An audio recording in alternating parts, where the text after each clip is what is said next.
మనోజ్ చేతిలో మళ్ళీ మళ్ళీ ఓడిపోతున్న తిండిపిచ్చి దయ్యాల గురించి ఇంతకు ముందు వీడియోలో మనం చూశాం.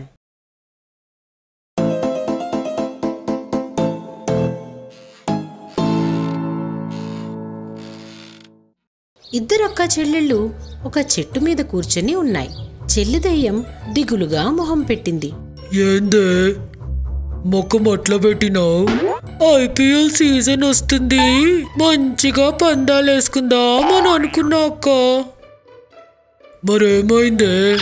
ఆ వైరస్ చేయంగా ఐపీఎల్ కూడా క్యాన్సిల్ అయింది. అవునా? అవ్వక్క, ఈ ఎండాకాలం నాకున్న ఎంటర్టైన్మెంట్ మొత్తం పోయింది. అస్సలు మనసు కుదుట పడతలేదు. ఏం కాదు, ఇంకేదైనా చూద్దాం. ఒక క్రికెట్ బాల్ చాలా వేగంగా వచ్చి చెల్లి దయ్యం ఆ బాల్ క్యాచ్ పట్టి, ఎవడ్రా ఈ బాల్ కొట్టింది? కొంచెం దూరంలో మనోజ్ తన స్నేహితులందరితో మ్యాచ్ ఆడుతూ ఉన్నాడు. రే, ఆ బాల్ దేపో. తెస్తాది. సీను అక్కడి నుంచి చెట్టు దగ్గరికి వచ్చాడు. చెట్టు మీద రెండు దయ్యాలని చూసి దయ్యం దయ్యం పరిగెడుతూ ఉన్నాడు. మనోజ్ దగ్గరకొచ్చి ఆయాసపడుతూ, రే, అక్కడ అక్కడ అక్కడేముంది? అక్కడ రెండు దయ్యాలు ఉన్నాయరా, మన బాల్ పట్టుకుని పైకి కిందకి ఆడిస్తూ ఉన్నాయి. రెండు దయ్యాలా? అయితే అవి ఖచ్చితంగా తిండిపిచ్చి దయ్యాలే ఉంటాయి. రే, నువ్వు ఇక్కడే ఉండు, ఆ బాల్ నేను తెస్తా. అక్కడి నుంచి చెట్టు దగ్గరికి వెళ్ళాడు. మీరేనా? మర్యాదగా బాల్ ఇచ్చేయండి. ఇస్తాం గాని మాతోనే నువ్వు క్రికెట్ మ్యాచ్ ఆడాలి. ఏమంటావు?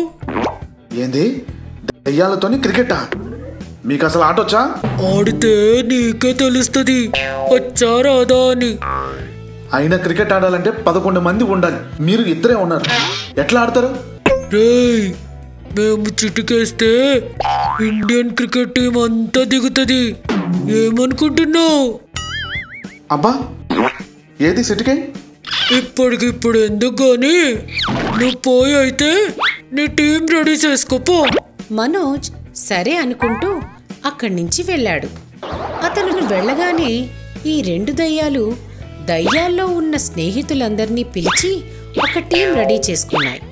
అందులో చంపా అనే దయ్యం కూడా ఉంది. మనోజ్ కూడా తన టీం రెడీ చేసుకున్నాడు. తన స్నేహితుడు మన్నుకి ఫోన్ చేసి పిలిపించుకున్నాడు. అందరూ గ్రౌండ్కి వచ్చారు. ఒకవైపు దయ్యాల టీం, మరోవైపు మనోజ్ టీం.